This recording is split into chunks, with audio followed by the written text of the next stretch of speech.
friends, welcome or welcome back. If you're new, I am Courtney and this is the Bibliostyle. Today we are going to do a quick review on this book, Tessa Weggert's Death in the Family. It is the first book in a new series by this author. I'm not sure if she's a new author. Oh, this is her first novel, but this is going to be a series, I believe. So the main character in this story is an investigator. Her name is Shayna Merchant. She was an NYPD officer when she was kidnapped and subsequently held for about a week by a serial killer that was killing in and around the Brooklyn area in New York. She was ultimately rescued, but the killer got away. And so after that traumatic experience, she moves with her fiance, who is a psychologist, who we also later learn was her psychologist after she was abducted. She was ordered to see a psychologist, and it is the man that she ends up becoming engaged to. Anyway, they moved to upstate New York, his hometown. She takes a position with the local police force. So the thing that is sort of interesting about this town that they live in is that it really is I guess the area that they patrol includes several small like islands as well, like in the river, off the river. I'm not really sure how that works.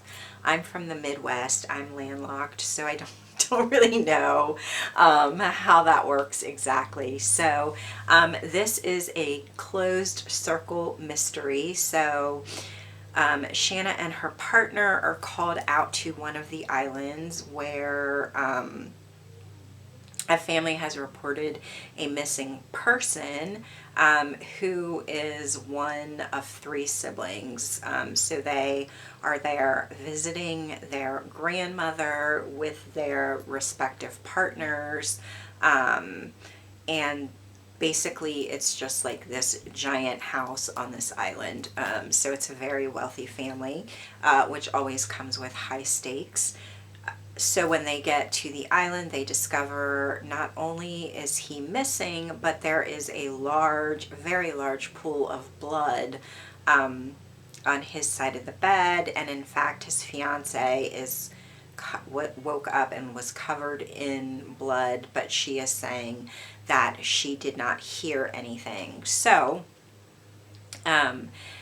while they are there starting their investigation, there is a storm that is happening on their way out, and while they are there, the storm gets worse, so they learn that there will be no backup coming because the waters are too rough to navigate and it would be a safety issue. So they're there, two police officers alone with a family, at least one of whom is a murderer, right? There are three siblings in the Sinclair family. Jasper, who is the missing person, the sister Barbara, who's known as BB, and then the oldest sibling is Flynn. They all work for the family's textile company.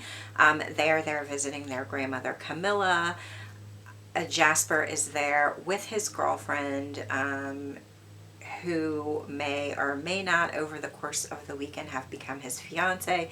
BB is there with her husband and stepdaughter, and Flynn is there with his partner. And then there is a caretaker to the estate. So it's always interesting to me, like in these very tense, like especially in closed door mysteries, to see how the family dynamic plays out. Jasper is clearly the favorite grandson of Camilla, the matriarch of this family. The Sinclair siblings lost their parents in a car accident. So she really runs essentially the family. Flynn is the oldest brother and has been running their company, which is kind of struggling financially. And Barbara works there to in some, like, to assert, I'm not sure like if her position is more of just a figurehead, but Flynn really is running the day-to-day operations of the business. They're bringing Jasper in to modernize things and appeal to a younger audience. And it seems as if Jasper's partner, Jasper's partner is much younger than him, but it seems as if he is like an influencer and is using like Sinclair fabric. He's a designer, and so he's using Sinclair fabrics in his design on his YouTube channel, where he has millions and millions of followers. So that is kind of giving them an edge in that market. So not only do we get the dynamics of just like siblings in their home life, but now how that plays out in their work environment, since they're all going to be working together as well. When Shayna and her partner Tim get there, it's clear to them that this is a murder, because there's too much blood for it to simply be like, he could not have sustained any type of injury where he lost that much blood. And so they're fairly certain that at this point they're looking for a body. But of course, as the night goes on, tensions flare, and everyone starts to turn on everyone. They question the suspects.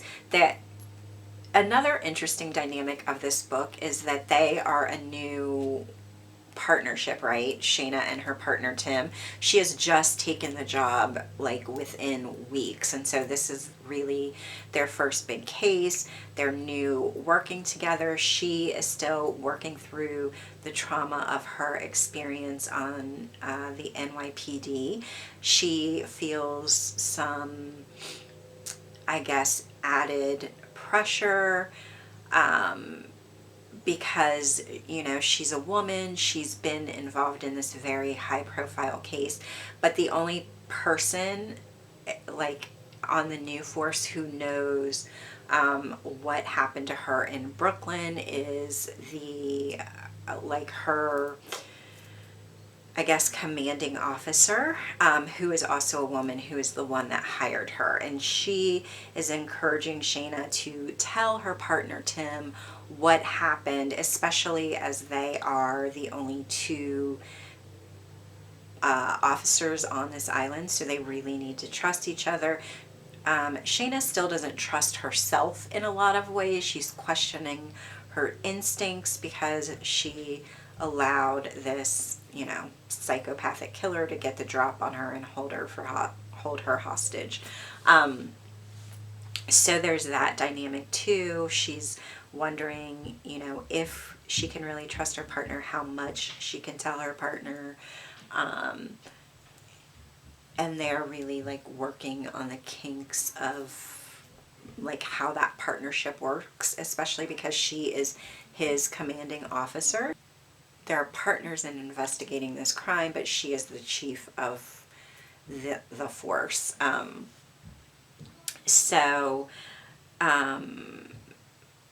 The next day, someone else is murdered. So now they have two dead bodies, and there really becomes this, like the pace of the book picks up a bit, and there's this really kind of frantic energy to figure out what's going on before someone else gets hurt. So Ultimately, I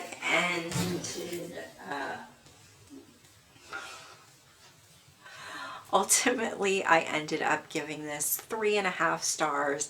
I did like it. I feel like because it's the first book in a series, there's still some room for growth in terms of character development. There were little character things that kind of, I don't know. I don't know if I would say annoyed, but there were little character things that happened that I didn't quite understand. It's clear to me reading the book that she really is not ready to be back in such a high pressure situation.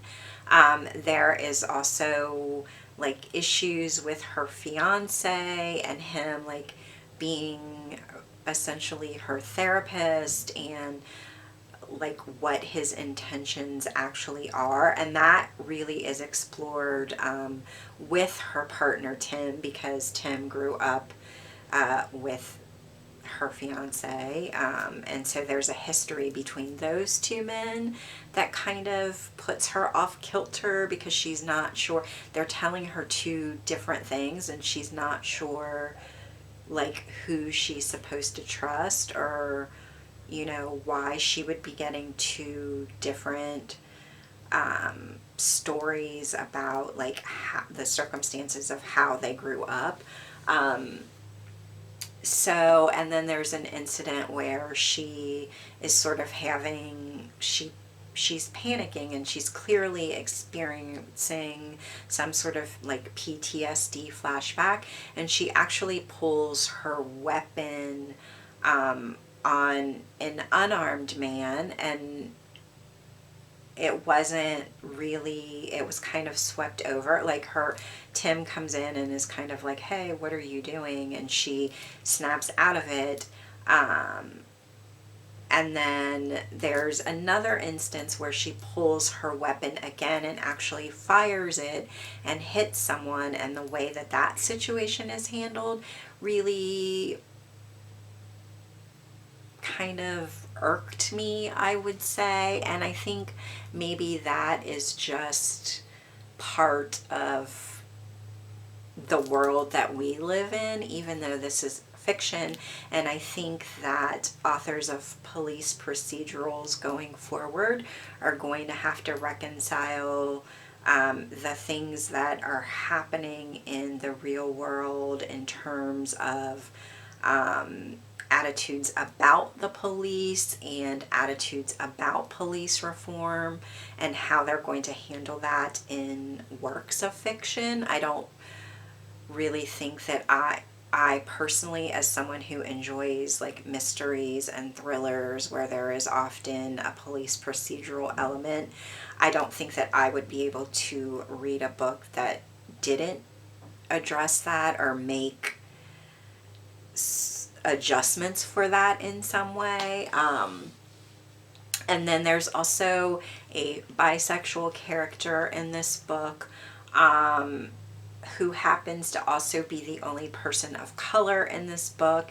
And I didn't like the way that the author chose to have this character use their sexuality in a way that was very manipulative. That kind of irked me a little bit. And then there was something, I think that they were speculating whether or not Jasper went missing. Perhaps like he was on drugs and he left the island to go back to New York City to meet up with a drug dealer. And there was some sort of, and it was essentially like a throwaway line, right? Like something about him going like to the inner city to get drugs or something like that, or somebody being a thug.